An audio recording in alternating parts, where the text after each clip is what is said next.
La faute, faisons l'année Zachary, pas qui chargé de communication. En fait, il y a quand même ce qu'on appelle un problème. Il y a communication parce que, sont bien. Zachary parle de Vivendi, mais les vieux Isidore, il y a prestataire. Donc, certainement, Vivendi, à travers une agence. Alors, agence, souvent, on te propose à Fali. Et Bango va te commettre un jeu, va prendre un acte. Alors, pour te dire qu'il y a Alpha Omega qui faux. Même dans les gens Omega, on a fallu pour la clôture. Donc, il y a une volonté, équipe aux intérêts. Certaines personnes, ils voulaient quand même écrire aussi son histoire. Nasta des martyrs, mais de quelle manière? C'est histoire quand même bien. Histoire quand même bien parce que je vous ai dit qu'il y a eu d'abord un problème de communication. On n'a pas vu jusque-là une équipe communicationnelle. Il y a aussi quoi, une campagne, promotion, tout le monde point de presse, tout le monde préparatif, moko, qui est sur terrain. Même tous les jours, j'ai un concert. Les arguments balance et salamate. Deuxième mot, salamika à la va-vite. À la va-vite, vaille qui vaille pour que le blague et oisé quoi, je aussi les. Donc, ça dit c'est un monsieur qui était trop sûr de lui-même. Donc, peut-être, c'est vrai, l'année passée, il a eu le temps de jouer plusieurs événements, plusieurs concerts. C'est dans cet esprit-là qu'il a décerné un trophée. Dans le live, dans la musique, live, car à synthé, guitare, micro, là on le sait. Il fallait avoir un succès, mais là, beaucoup de lacunes côté chant.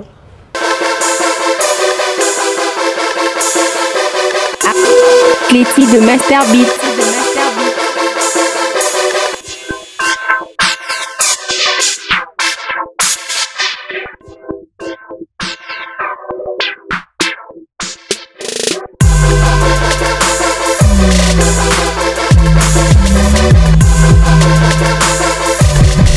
Bonjour. Donc, Awandé, agence La Perle Générale Trading. Oh, il y a papa Laurent. Il y a papa. Naye, Birozawa. Biroza Koto. Naye, commerce. Papa, commerçant. La route RDC. Naye, Dubaï, n'a pas conteneur. Bah, tu vas dire, agence, c'est ça, Manco, agence La Perle Générale Trading. Yango Naye. Bonjour, mon boss. Bonjour, papa, je m'appelle Vie de Loin. Na yina sala conteneur na Dubaï, na soma mituka, ba colis, ba marchandises. Mais à partir de ça, ba yini sakinga ke agence ezamoko, agence La Perle Générale Trading. Il y a papa Laurent. Awande papa. Imam mon. Ils ont l'adresse au place ba yisa kino. Agence La Perle Générale Trading. Ils sont tellement sérieux que ça m'a vu ce partout sans qu'il puisse montrer ça la publicité. Ah bon? Ça la mission de la place de la mission. La part Générale Trading, tu as ça import et export. Tu as là un très gros sous-douane au niveau de Kinshasa, ce qui veut dire ceux qui veulent des outils Dubaï et comme la maternité, te donnent la maternité. Tu as le service mieux la douane au niveau de Kinshasa. Conteneur de l'Ibarat de Nathalie, tu as le à Kinshasa. Ah bon? Oui. Donc pour ça, donc le bien merci mon fils. Somme mituka, bakoli, ba marchandise, na tika na bongote. Comme ça vous me ndambo elanda sima. Te papa bana no kimia, awa na agence La Perle Générale Trading to la solution pour ma mwana nyoso. Ngoko la bongo iskali muke, na ko proposer mutu na bongo wana. O ba sa no sous marchandise mususu, comme ça biso to kosala nyoso. Ndenge to zala toujours na habitude de kosala. Soki biloko na yo ekomi na Kinshasa, c'est à ce moment-là que on y a au foutu biso mongo pour récupérer biloko na yo. Merci la fidélité. Nous sommes sur les gens qui savent ça. Et il y a une attitude de l'homme. Nous avons une agence nini. Effectivement, à avoir import et export, tout ça peut être un transfert d'argent. Montagne, ça va pour Tinda de Kinshasa à Dubaï, de Dubaï à Kinshasa, instantanément, aussitôt au Tché, côté on va récupérer, aussitôt à Tché, on va récupérer. Ah bon? Oui. Et à part ça, tout ça peut la vente à la billet, tout ça la vente à la visa touriste. En plus, tout ça va avoir assistance dans la prière, sur la zone musique, le niveau à Kinshasa, ça va sauver la billet de Bao. Au contacter biso, tout ça, il y a un tout cas, on a la solution pour la Bao, surtout au sein de l'achat, de checker le conteneur de manière sécurisée et qu'on ait le Kinshasa sans qu'on se déplace. Ah bon? En plus de cela, tout ça, sur un véhicule mis à la disposition de tous nos clients. Ça me agence La Perle Générale Trading. Il y a papa Laurent et Tamboli Congo Mobimba. Et Laura, ça fantastique. Effectivement. Et ça très mignon. Et ça mignon Laurent. Et pour le ça papa, tu vous avez une adresse mini, numéro mini. À Kinshasa, nous sommes sur l'avenue Nyangwe, 239, croisement Koutou, quartier La Voie, dans la Kobe Lingala. Nous sommes également à Matadi, Lufu, Lubumbashi, Chine, Guangzhou, NU, ainsi qu'à Dubaï. Nos contacts, plus 243 85 16 91 756, plus 243 90 99 43 365. À Matadi, plus 243 89 79 57 630. À Dubaï, plus 971 52 27 31 566. Il peut aussi jouer les stades, mais les moments n'étaient pas propices au fait. Ce n'est pas le meilleur temps pour lui. Parce qu'on a marché, on n'a pas un tube, on a un disque, on a un album, on a un nzembo. TikTok, Yalis. Et ça, mais est-ce que TikTok est un ancrage dans le public? Est-ce qu'il réussit? Parce que featuring toi, Salina Kofi, Salina Barbara, Fabregas et Décolleté. C'est ça qu'on a. Déjà, parents, Bassi, Bana et puis Koli. Je sais qu'en 2023, je sais qu'en 2021, je sais qu'on a. Donc il est déjà assez responsable, assez adulte. Bana pour sa vie. Bana pour sa vie. Tant que monsieur a bien affilé, on a un cadeau, une voiture, une mission. Robino Mundi, par exemple, Maestro Fabro, Héritier Wata, Fali, faire, n'en parlons pas. Je sais qu'on a l'orchestre na Yoka, c'est pour ça qu'il va payer $50. Mais le lot, ce total, un trophée, Dicap Azur, on a meilleur live. Mais ce que le lot, tu as reproché à Kaye, tu as dit que na live. Faire rigoler à ma casse na live.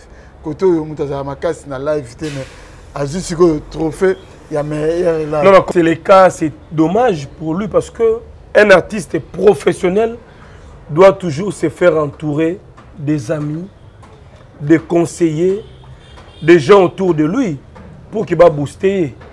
Alors, ceux qui ont raté, conseil, ça serait ridicule parce que tu as le message dans le stade, à Salim Piakate, mais Salim est vide.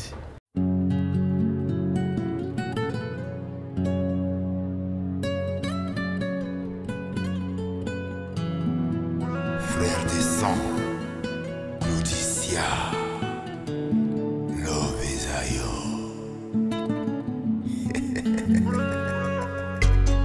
Baba Peter Ben Molicho. Mon cœur est un paradis où ne vit qu'une seule personne. Toi, Alita Chamala, Lovesayo. Obangela Kangaite, Sokina Bimi. Dalia Nitamba Kolongele. Tina, Foutre Blanche Diongo.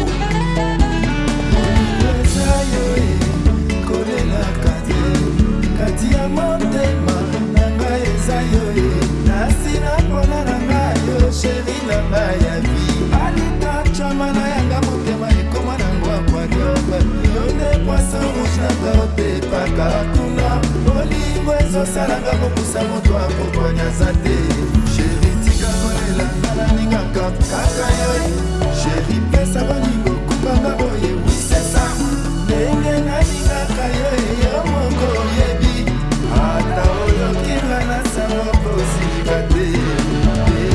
Mais il y a un vivendi, c'est un contrat qui a fallu faire. Mais prestataire, on a proposé à Fali. Donc, l'agence, le partenaire, on a proposé à Fali.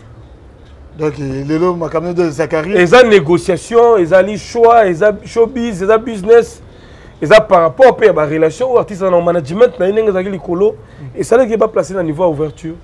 On ne joue pas les stades pour jouer. On joue un stade pour faire les pleins, pour mesurer sa popularité.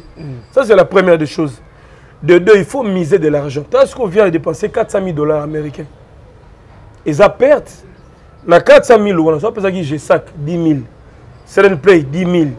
Just Dance 10 000. Ne pas c'est une voiture. À Percy Bango, ma voiture. À Tché Bango, dans bonne condition. Ensemble, on va la stade de Martin Moreau spectaculaire. En fait, il a compté plus sur les autres. Il a compté sur le mot d'ordre Fali. il pensait qu'il fallait appeler ça ordre dans la fan dans le stade. Bon, c'est quoi? Mais justement, ce n'est pas tous les artistes qui sont dans le public. Les gens se trompent. Et on peut ça la rappeler héritier à l'époque. Ce n'est pas tous les leaders dans le public. Avoir un public, ce n'est pas donné à tout le monde.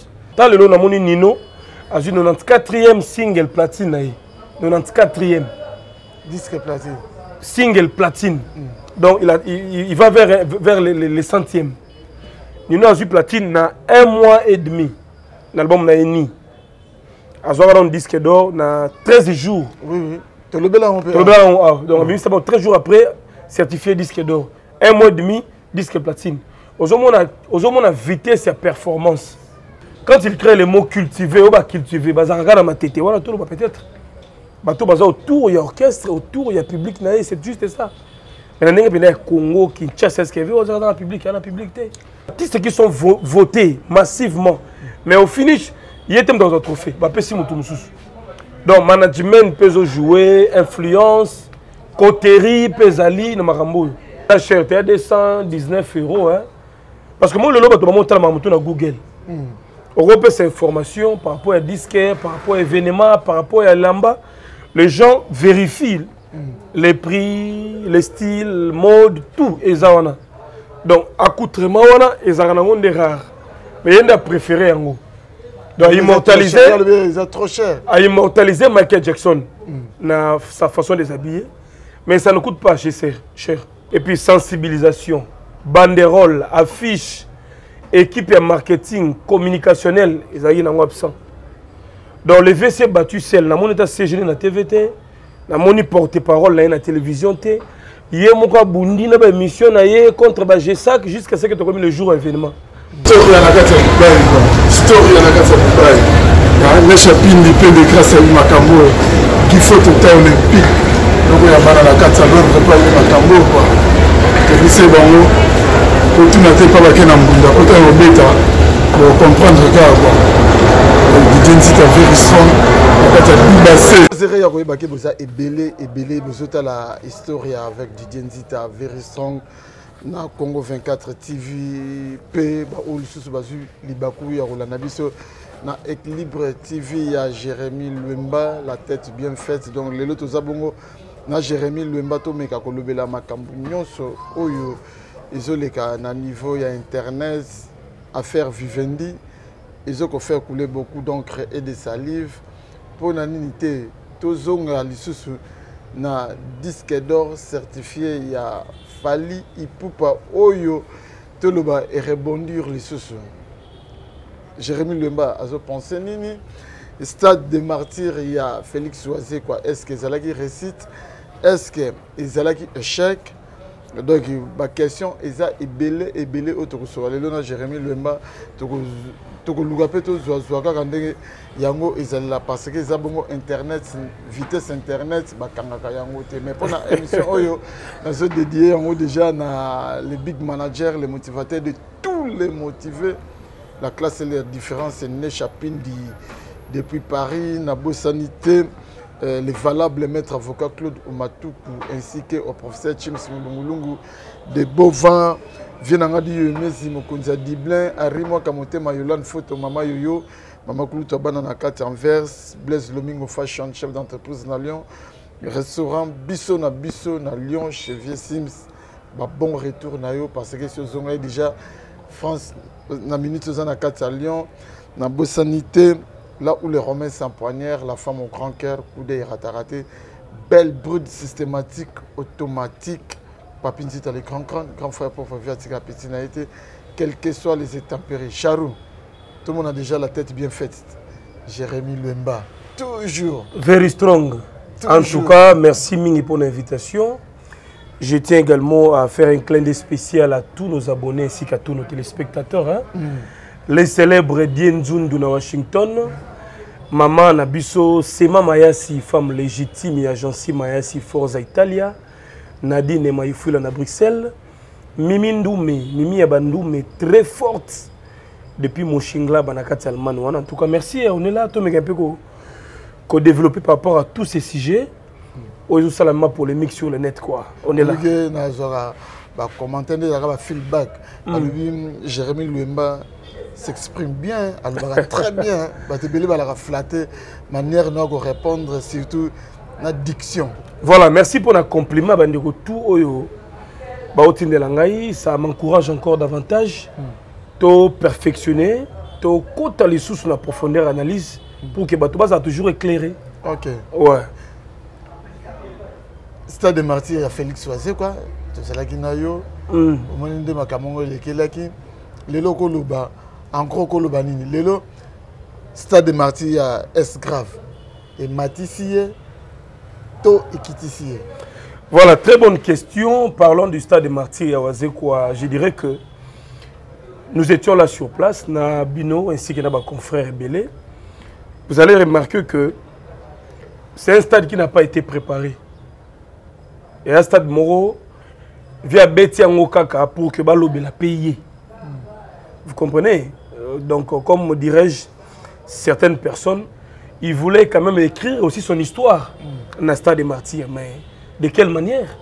L'histoire est quand même bien. L'histoire est quand même bien parce que je vous ai dit qu'il y a eu d'abord un problème de communication. On n'a pas vu jusque-là une équipe communicationnelle. Il y a une campagne, promotion, tout le monde point de presse, tout le monde préparatif, moko, qui est sur terrain, même tous les jours, j'ai un concert. Les arguments, balance et salamate. Deuxième jour, salamika à la va-vite. À la va-vite, vaille qui vaille pour que Balo Blaka oisé quoi je aussi les c'est un monsieur qui était trop sûr de lui-même. Par rapport à nous. Il était trop sûr de lui. Par rapport à déjà, on dit qu'en avance de tout ça, il y a eu dislocation, un mouvement. Départ, Seden Play, GESAC, Joss Diena. Ça aussi pesé sur le mental même, et la fan.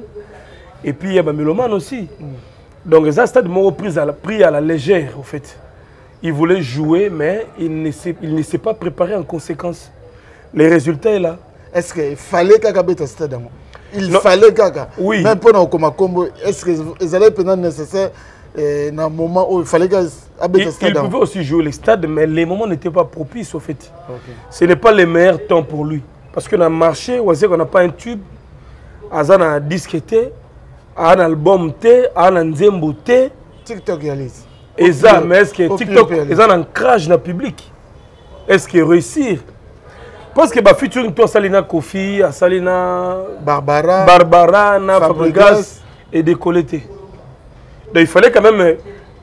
L'idée était bonne de faire revenir Joyce, Diena, GESAC à réorganiser l'orchestre. Et après un moment, il fallait que ce soit l'album Roya Sika. Quand on a marché les disques, c'est en ce moment-là, 2024 ou 2025, il pouvait aussi projeter un stade au Stade des Martyrs. Mais il y a bien ici des jeunes Baya pour qu'il y ait un stade, sans album, sans chanson. Tu vois? Et il y a un peu trop vite en besogne. Il fallait se reconstituer. C'est la mélodie à Sika, l'animation Sika, la rumba Sika. Ensemble, un nouveau noyau créé. Le stade est bien.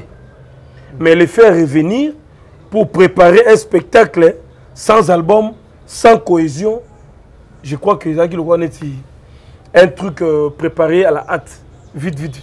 Est-ce que là, par rapport à Wana, tu peux ça, musicien ou le week-end, vieux à yoga raté, vieux à Zamutu Makas.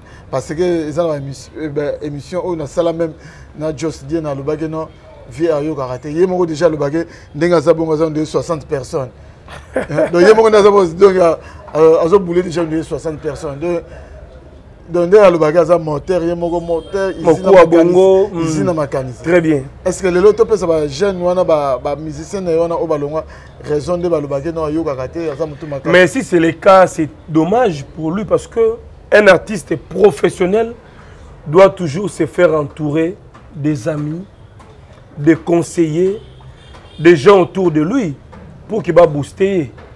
Alors, ceux qui ont raté, raté, conseil, ça serait ridicule parce que tu as le message dans le stade, à Salim Piakate, mais Salim est vide. Il a joué dans un stade vide. Comme on dit, à Salim néant. Mais oui, à Salim néant parce que le stade, au moins, pour que Batoba sentir que petit stade, tout le monde entend moins que 10 000 personnes. Mais le vieux a fait moins de 5 000 personnes. C'est vraiment chaotique. Donc, ce genre de spectacle, vous pouvez le faire ailleurs.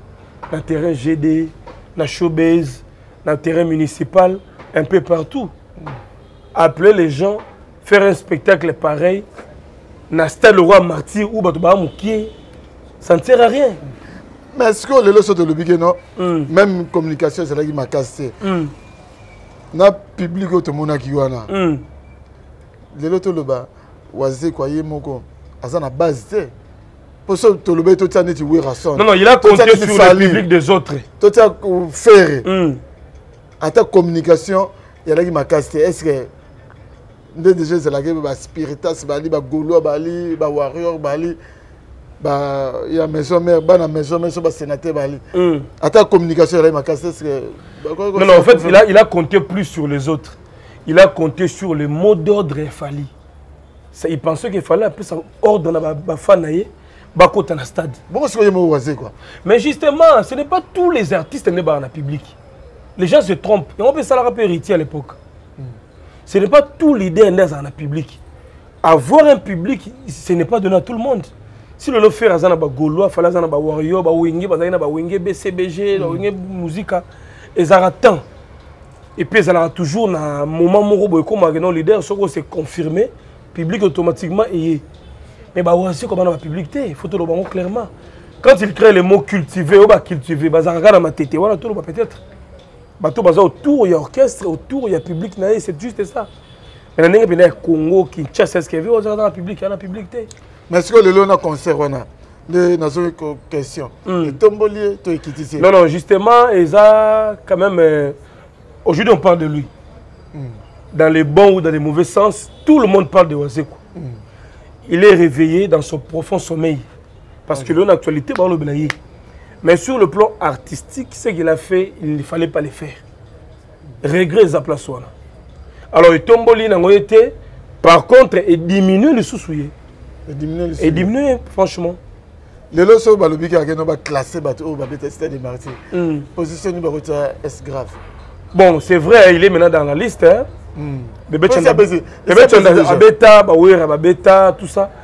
Et Pia qui ça la maranango. Mais il y a sali vide. Donc quasiment on peut les classer en dernière position. Il peut être, mais oui, parce qu'un nombre de gens, par rapport à un nombre de bateaux, c'est des personnes à ce concerne, il est tellement faible. Alors, il est quand même inscrit dans la liste de stade de martyrs, mais dans la dernière position. Mais est-ce que le lot. Mais ce que j'ai aimé chez lui, c'est son courage, la détermination. Devant un petit nombre de gens, mais ça, il y a quand même un spectacle. À Bini, il est à l'aise, et puis à la fin. Le spectacle, ça va, à la télé, bien. Bon, à la télé, il est cher. Il est cher, il y a 219 €. Parce que moi, le lot, je vais monter à Google. On repère ces informations par rapport à disquaire, par rapport à événements, par rapport à Lamba. Les gens vérifient les prix, les styles, mode, tout. Donc, accoutrement, ils ont des rares. Mais il y a préféré en haut. Donc, immortaliser. C'est trop cher. À immortaliser Michael Jackson dans sa façon de s'habiller. Mais ça ne coûte pas cher. Pas du tout. Pas du tout. Pas du tout. Les lots oisés quoi. À Betty Stade. Parce que na veille. Là, on a une question. Na veille, parce que l'émission mon vite fait na France Téma. À l'objet, plus de 100 000 billets déjà vendus. Donc, na minute où on a pénurie à billet kotaki. Et ben nous c'est la route le jour J, bah on va guichet sur fond pour battre les billets. Parce que plus de 100 000 billets au battre kaki. Parce que le jour J en haut, na bateau to monaki. Oyo le billet moins de 5 000 personnes. Parce que bateau va se mettre billet. Bah qu'est-ce que 100 000 personnes, plus de 100 000 personnes vont se mettre billet. En fait, il y a un problème. Lesquels? 100 000 billets au via Lobakiwana, je ne sais pas, c'était en termes de stock peut-être. Parce qu'il y a un billet 2 jours avant l'événement. C'était tellement proche. Et puis sensibilisation, banderole, affiche, équipe de marketing, communicationnel, ils sont absents. Donc le VC battu seul, na mon état CGN na TVT, na mon porte-parole na la télévision T, hier mon cas bundi na ba émission na yé contre ba GSAC jusqu'à ce que tu commis le jour événement. Donc au départ mal préparé, il voulait à tout prix jouer on allait ça, c'est produit le 11, il y a Betty le 12. Donc, à ça, on va pour qu'il va retenir rien dans l'histoire qui est dans le stade des martyrs. C'est ça le grand problème. On ne joue pas les stades pour jouer. On joue un stade pour faire les pleins, pour mesurer sa popularité. Ça, c'est la première des choses. De deux, il faut miser de l'argent. Est-ce qu'on vient de dépenser 400 000 $ américains? Et ça perd. Na 400 000 €, ça peut dire que j'ai sac 10 000. Seren Play 10 000. Just Dance 10 000. Ne pas une voiture. À Pessi Bango, ma voiture. À Tse Bango, dans bonne condition. Ensemble, la stade de Martyrs Moro spectaculaire. Plus beau par rapport à ce que nous avons vécu ces jours-là.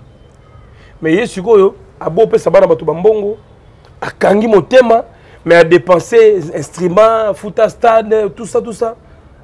Ils ont gâchis. C'est du gâchis. Parce qu'avec ces 400 000, soit à ce qui est la préparation dans le terrain GD. On a vécu, on a vu les choses ici. Tout le monde a dit Gez Mawete. On a GD. Tout le monde a scindé les cœurs. On a un public qui a confié derrière. Mais il n'a pas voulu rapidement oser les stades de martyrs. Il a dit GD. Gali Garvey. GD.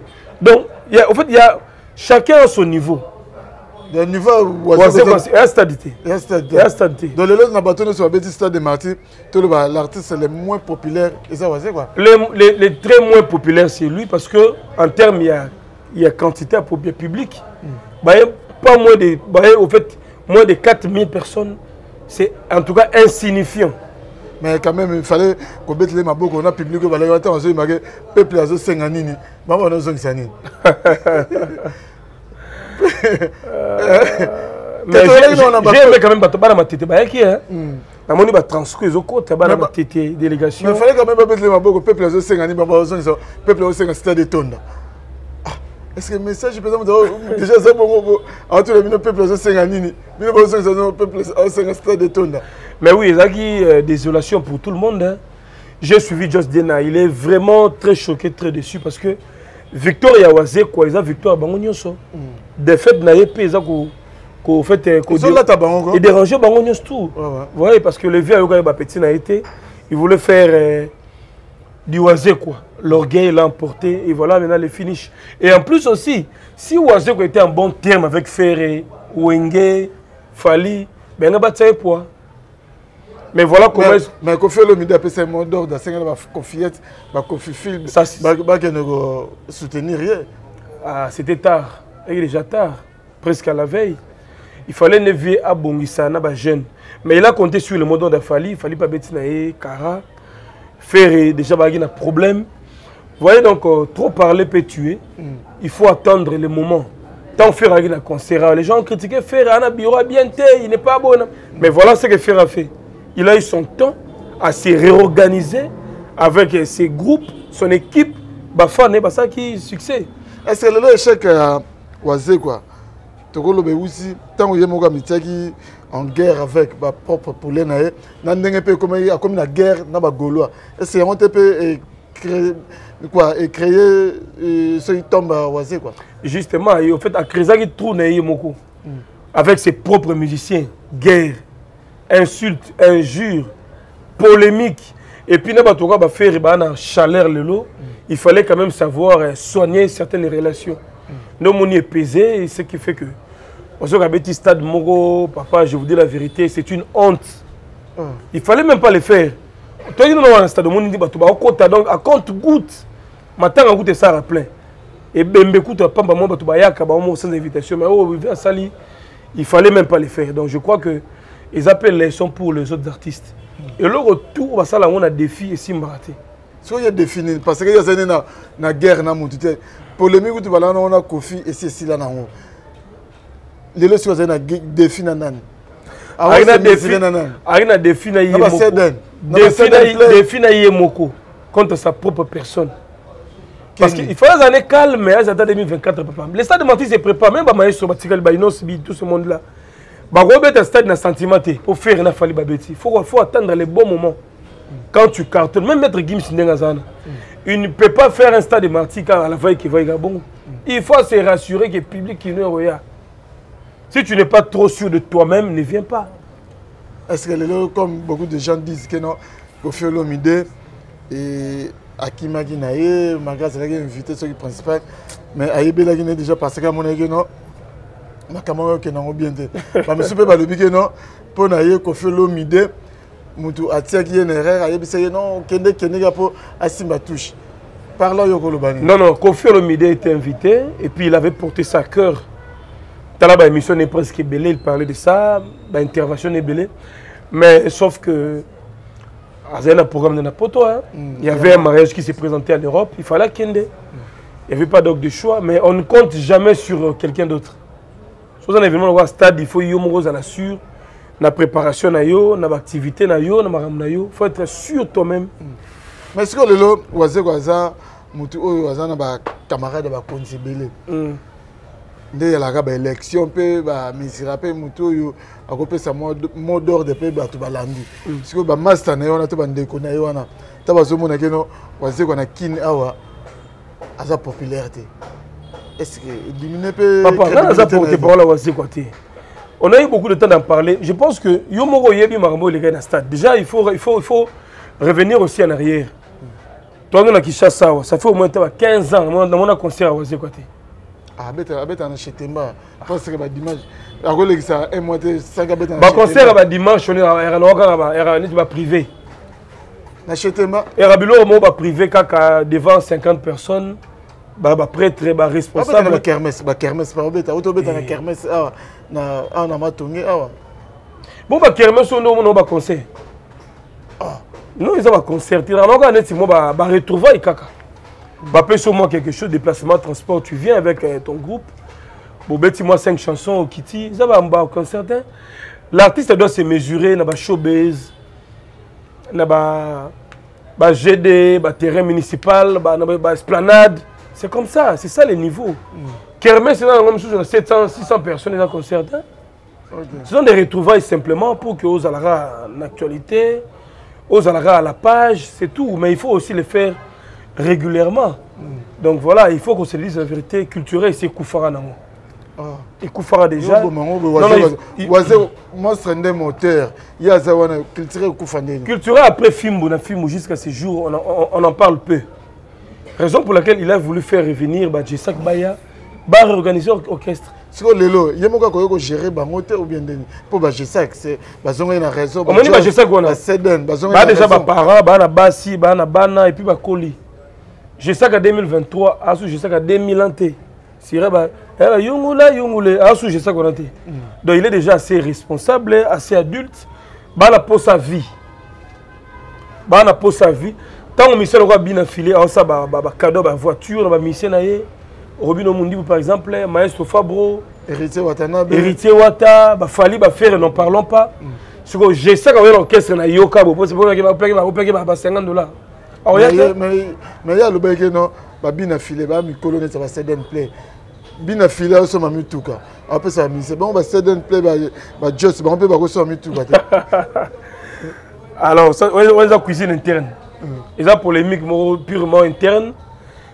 Ils ont entre petits, navé na bango. Je crois que ça peut se régler avec le temps. En gros, poto boucler dans le solo, au cas où le bani ne peut conseiller ni ne ça et pas y quoi. Peut reste artiste peut-être à moni à communal prêter pour à prester dans le stade des Martyrs. Il faut attendre du temps parce que Fali et Ferry ont pris au moins 17 ans.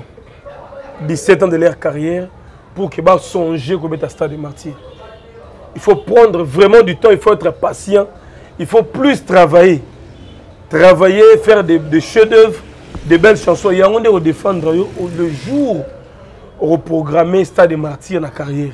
Okay. C'est tout simplement ça. Aimer la musique, faire des belles chansons et puis être patient, causer le moment propice pour qu'on livre concert. Lélo, beaucoup de gens disent que Fabregas a déjà dans moto et puis tant qu'on a invité pas à faire et Matisse a eu sous moto parce que déjà le Stade des Martyrs a fait ndenge ya laki. Mais pour na bango sué na bango laki na Stade des Martyrs ya waze quoi azala na été pour on dit pour na bango ba moni on dit moto ne soit pas faire na oye moko azala kanango déjà on dit ebomami à partir ya concert ya Stade des Martyrs ya S grave yo on a ko le bani. Non ils ont soutien ils ont encouragement parce que le vieux l'avait déjà choisi bien avant. que Maestro fois en un podium. Et Maestro n'a pas voulu quand Carota l'a rappelé. Il est venu avec son cœur bien vêtu, très serein, et puis accompagné de quoi. Okay. Donc ce n'est que normal, c'est la musique, c'est la famille. Jour il y a plein à faire, il était là. Alors les gens pensaient que Maestro qui m'a vu les quoi. Mais il a engagé quand même, en fait il a respecté son engagement, il était présent et puis c'est ça la fierté. Donc ça est élément très marquant. Il a voulu quand même être à ses côtés. Kofi n'était pas présent, Barbara comme DG, aussi préoccupé dans Moussala à l'État. Mais Maestro est venu, c'est bien. Papa Jeannot Bombenga. Jeannot Bombenga, les doyens, honoré, Babet Stade des Martyrs, ça fait plaisir. Ça va, merci. Mais, tu sais, on a sommaire, ils ont fait couler beaucoup d'encre de salive. Dit comme on a Vivendi, Vivendi, ils ont aussi la tête. Très bien. Dans le total, l'image il y a Gauthier Sey. Comme ça, on se retrouve tout juste après.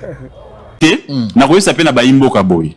Na mayo etali disque d'or certifié à Fally Ipupa. Pendant que nous sommes en train de parler là, équipe Nangai au Moniwana, baza déjà na Snap, il y a encore à boire et à manger. Nakoye expliquer baimbo kaboy. Pose le disque d'or. Il ne suffit pas au qu'à 50 000 exemplaires. Il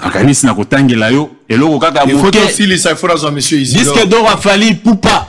Oh, bah, le disque certifié à Tokos. Les mystères cachés à disque. Comment on peut avoir un disque d'or après 5 ans? L'album Tokos est bima le 7 juillet 2017. Ben, il y a un disque d'or en 2022. Qu'est-ce qui s'est passé? Est-ce que c'est pour avoir vendu ou tout simplement parce que Fally Ipupa aille à caser plus de 50 000 exemplaires dans ma maison de disques?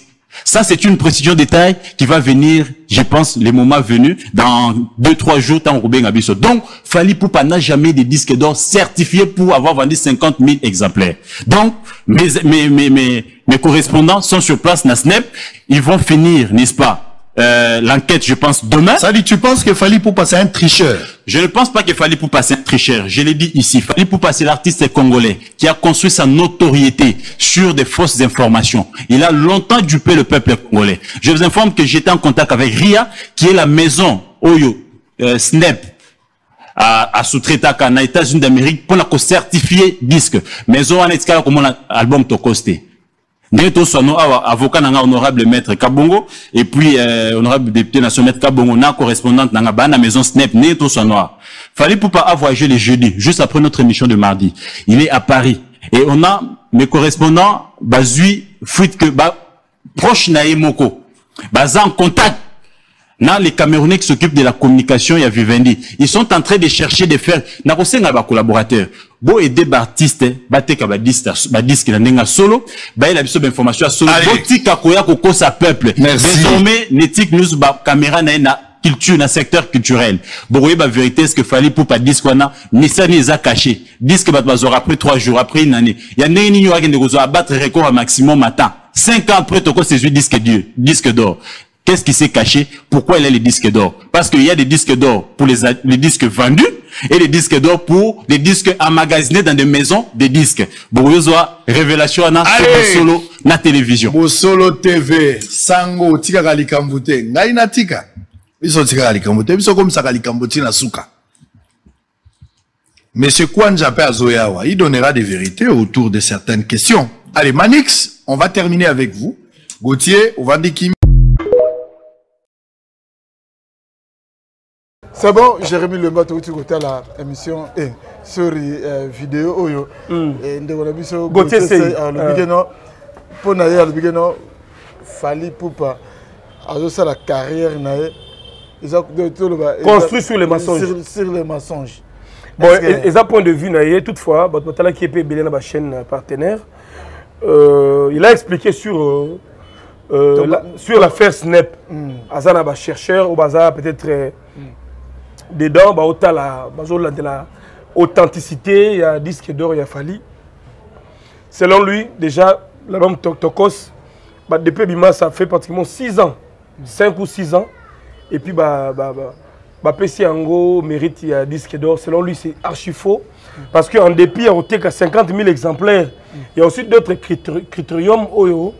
Maison Snap Balandelaka. Donc, je crois qu'on va arriver à ce moment. Tant le nom Nino a eu 94e single platine. 94e. Disque platine. Single platine. Donc, il va vers les centièmes. Nino a eu platine dans 1 mois et demi. L'album n'a ni.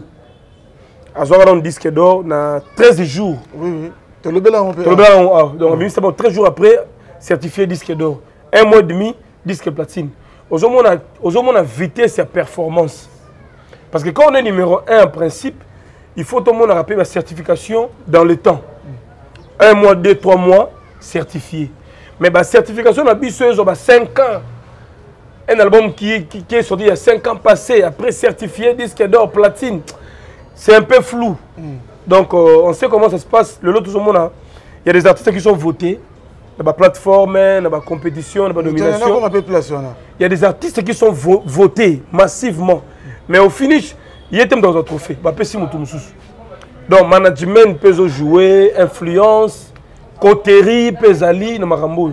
Mais ma nomination, tu as vu que Ferregola, Gramopao, Inosbi, Fali Ferre, Bazalaki nominé. Mais tu as 2 musiciens. Dans le Congo, tu as Ferre, Batie Mpandi, Kofi Batie Mpandi. Fali Poupalelo a eu pris il y a meilleur live. Meilleur live. Et puis, on a pris meilleur son. Meilleur son. Inos Bipé a décroché. Meilleure collaboration. Merci beaucoup. Bon, je ne sais pas trop. Mon n'a pas. Mais n'a pas on a téléchargement, on a vote, et aux sans ignorer que cette fois-ci, Golo est belé voter faire. Parce qu'il y a qui nominé dans 3 catégories. On a nominé une chanson Bizorbi, je crois Marathon et l'autre là. Mais Namoni Golo est belé voter, mais au finish, il a été écarté. Alors, sur le but que écarté, d'autres diront, ils ont parti pris. Mais vous allez comprendre que Moutoumoussou va voter payé à Zui. Mais Moussou va voter qui paye massivement à Zuité. Alors, nous avons suivi, analyse, va comprendre que au sein de l'organisation, on a noir et comment, favoritisme et quota, parti pris Salama, on a remise à trophée. Mais quand même, tu peux te rappeler en 2017, dans le Canal d'Or, dans Cameroun, Ferre Pazaga. Je dirais, il avait gagné comme étant meilleur artiste africain. À Zoapé trophée, on a Koundé d'or. Mais le lot, ce total un trophée, Dika Pazu, on a meilleur live. Mais ce que le lot, tu as reproché à Kaye, tu as Azama Kassi na live. Faire Gola, Azama Kassi na live. Côté où tu as Azama Kassi na live, mais à juste le trophée. Il y a meilleur live. Non, concept. Est-ce que concept wana ezako généralisé ba concert kaka. Ezaka par rapport à sortie naie, ba événement, ba show, ba concert. Live selon biso ba congolais, biso ba kinois, biso ba mélomane congolais. Eza muto zoyemba avec les micros, sans tricherie, sans autotune, sans tout ça. Alors, na nenga na bango, nenga ba sala ba sélection na bango, on fait plus allusion na ba concert, ba production. Donc peut-être, c'est vrai, l'année passée, il a eu le temps de jouer plusieurs événements, plusieurs concerts. C'est dans cet esprit-là que Baouti a décerné un trophée. Dans le live, dans la musique, live, car à synthé, guitare, micro, là on le sait. Il fallait avoir un succès, mais là, beaucoup de lacunes côté chant. Alors, comment le temps a posé, il fallait à sa niveau, en fait, à améliorer sa façon de chanter.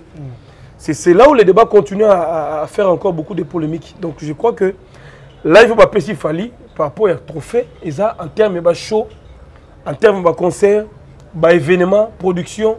Mais Néroyemba, tu as dit qu'il Fali, peut-être na limite moi et belé, il doit encore fournir des efforts parce qu'il y a des gens convaincre le public est belé. Public est belé, mais tout ça maintenant les Kamouya Vivendi, si ngana yo totali. Mais c'est Isidore Kwanja. Voilà. Parce que, les patrons en collège francophonie. Zakaria le bagi que non fali contrat naé a signé qu'on a Vivendi à partir à Paris. Mais lelo mutu oyo responsable mon camion à lobby que non fallait signer na Vivendi té. C'est que tu peux ça de qu'on a biso Gauthier c'est fali azokumba musique nazokumba carrière musicale na non la faute faisons l'année Zachary pas qui chargé de communication. En fait il y a quand même ce qu'on appelle un problème. Il y a communication parce que sont autant bien Zachary parle de Vivendi mais les vieux Isidore Lobel maman il y a prestataire. Donc certainement Vivendi à travers peine agence naï. Alors agence souvent on te proposer à fali et bango va te comité à jeu va prendre un acte. Alors pour te dire que il y a alpha omega qui faut. Même nanenga qui omega wana ba tsara fali pour la clôture. Donc ça qui peut la volonté équipe aux agents terrain. Il fallait les mettre à cette place là. Mais il y a mon Vivendi à ce dernier contrat mon tena fali ni na faire. Mais prestataire on a proposé à fali. Donc ba agence, ba partenaire na yini ba proposer à fali. Donc, le macamé de Zachary. Ils ont négociation, ils ont choix, ils ont showbiz, ils ont business. Ils ont par rapport à la relation aux artistes en management, et ça n'est pas placé dans le niveau d'ouverture. Merci. Mais Vivendi est mon coboy, ils ont un contrat, mon côté d'artiste congolais. Ok. Et voilà. Merci, tu as comme l'habitude à Souka. N'habitez en gros, pas tout retenir. Non, nous sommes là, je crois que nous sommes en train d'observer. La musique congolaise continue à fonctionner, à tourner. Tant qu'il plus bercé dans l'événement à quoi par rapport à Stade Naé, le 12 et l'équipe, on a critiqué, on a encouragé, on a aussi analysé par rapport à fait. Là où il y a des failles, tu peux s'y les sons, là où il a quand même aussi bien fait, tu as encouragé. Maman Fali, faire et francophonie, c'est déjà les passé, mais tu as besoin de éclairer l'opinion que Vivendi n'a jamais signé un contrat avec qui que ce soit à Kinshasa. Fallait être choisi bel et bien par l'équipe Kaka Oyeba Congolais. Ok. Agence et proxy, Vezac, les autres, place na ouverture et événement. Faire à jouer parce que le monsieur Isidore lui-même en personne n'a pas besoin de faire un contrat. Alors je crois que dans l'ensemble, la fête était totale. Tout le monde s'est retrouvé. Alors pour la suite, tu as osé la faire annoncer déjà Bercy. Déjà Bercy. Il y a Bercy, il y a eu Arena. Alors nous souhaitons que ça la marque à 2023 pour que l'ambiance soit au rendez-vous. Et ça l'a bien. Il fallait eu Arena, faire Robert bien avant ou bien après. C'est le Congo qui gagne. Et surtout, tant où on a fait il doit profiter. Avant-hier, ça live un concert privé à Brazzaville. Donc c'est comme ça que les gens voulaient que Ferra se réveille. Okay. Maintenant, il est sur le terrain, il est sur toutes les pages. Alors ça fait plaisir. Ça fait plaisir. Tu as comme mot de la fin? Non, merci à tout le monde. Merci à tout le monde. Nous sommes là et je vais juste dire merci à Raoul Kidoum depuis Canada.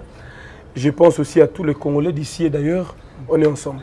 On est ensemble. Merci à Papindita, les grands frères propres. Viatika Petit n'a été, quelles que soient les intempéries. Tonton Dita, petit frère propre depuis Cape Town. Ne chapine plein de grâce.